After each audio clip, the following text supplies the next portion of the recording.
Today I'd like to discuss an issue that is very much present in the last week or so, but it's an issue that's been percolating for decades and really, frankly, for centuries. And it relates to racism in America. We seldom take up topics like this because they are kind of incendiary and but this particular time in the history of our country and in the consciousness of our country, the consciousness of people in our country, I feel that it's important to make a clear statement. Black lives matter. And I'm not part of a political movement. We don't take political positions in our role here, but every life matters. So of course Black lives matter. But in the context of what we're seeing today, we need to acknowledge that Black lives have not historically mattered in the way that they ought to. And we see that sort of reflected in the current events and the protests that are happening around the country and really around the world. And I want to just suggest some of the themes in this, because I feel it's important that we try to pick this up from the highest possible thread. Changes are needed.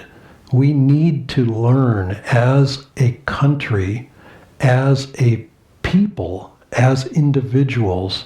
We need to learn how to have peace in our lives. Peace and prosperity cannot happen in an environment where there is fear, where there's anxiety, where there's racism, where there's any kind of oppression.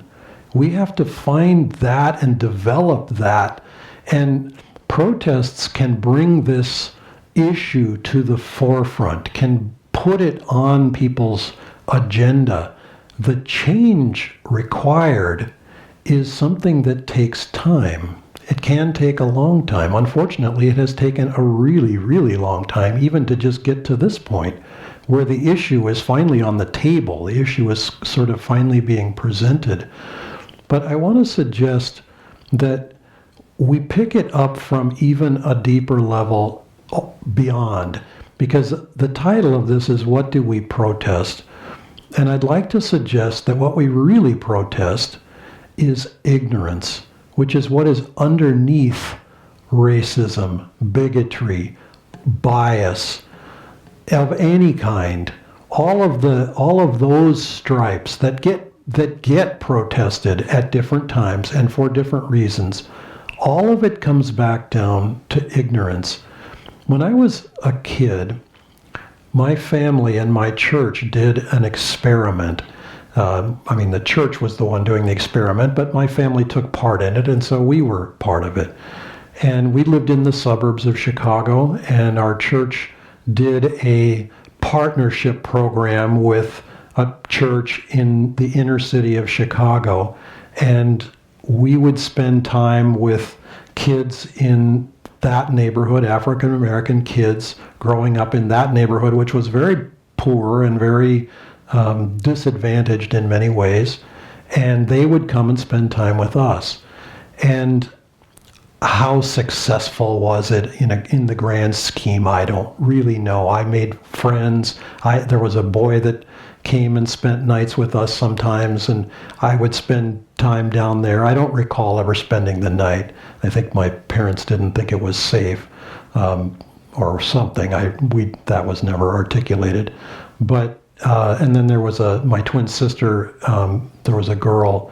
She was about a year older than us, and this boy was about our age, who would come and spend time with us also. And it was very sweet. It was fascinating to get to know the world through their eyes, and to try to see the world through their eyes, and for them to see the world through our eyes a little bit also. Again, how successful it was, I don't know, but at least we had contact. At least there was some effort involved to try to create dialogue and create friendships and so on. The economic disparity, even though we didn't think of ourselves as particularly wealthy, but we lived in a comfortable suburban neighborhood, the economic disparity was significant. And I think that was an issue. I think that was challenging for all of us to sort of figure out how to navigate. Those issues persist even today. And I just want to highlight the fact that real change, and we're at a point where it urgently needs to happen. Yes, it really does need to happen. But protesting, while it's valid, and the feelings behind the protests are most valid, certainly valid. The frustration, the anger, the outrage, they're all legitimately felt because of what's happened, because of all that has led up to what has happened.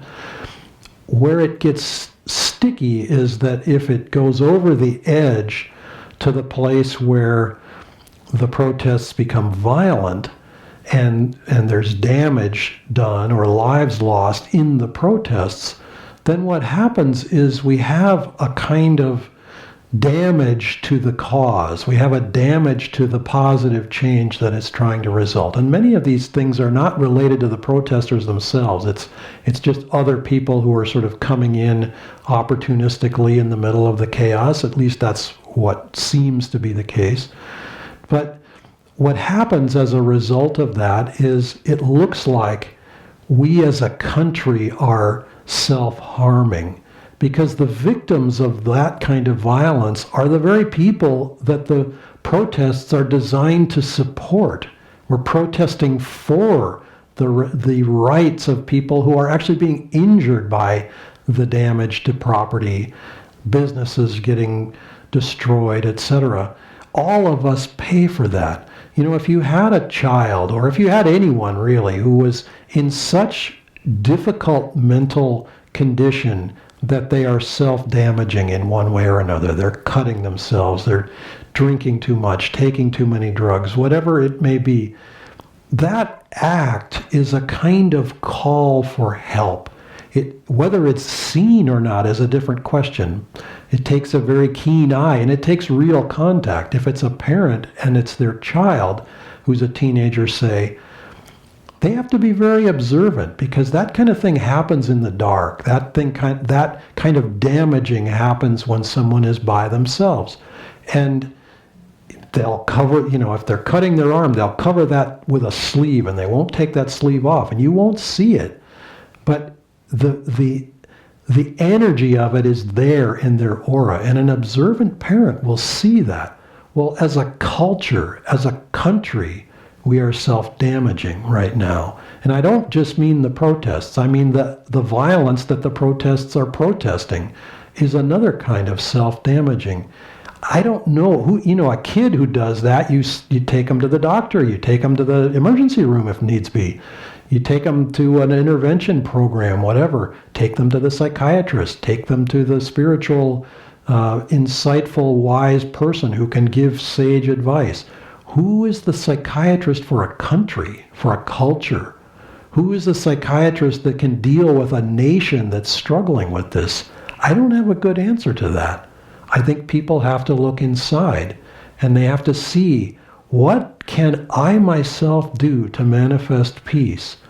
There is a song, and there's a phrase that basically is the song that may sound like a little bit of a cliche, but there's a deep truth in it.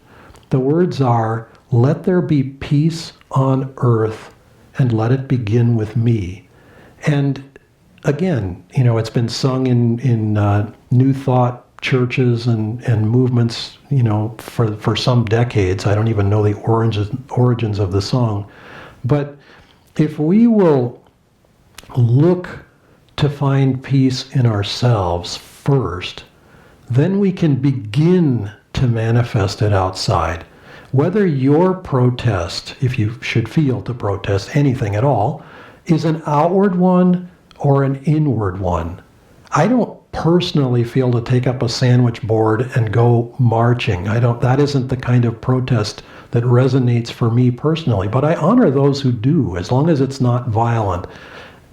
We have to find in ourselves a meaningful way to project peace and harmony and calm into the world and I don't just mean now, because this period will end at some point. People will, go on with their daily lives. But there comes a point where real change is needed, and real change takes struggle and dialogue and challenging introspection. I would suggest that as a country, that's not our strong suit right now.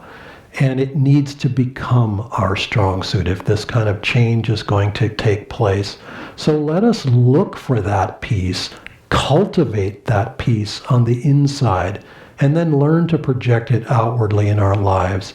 And I do believe that we will begin to see change come for the better.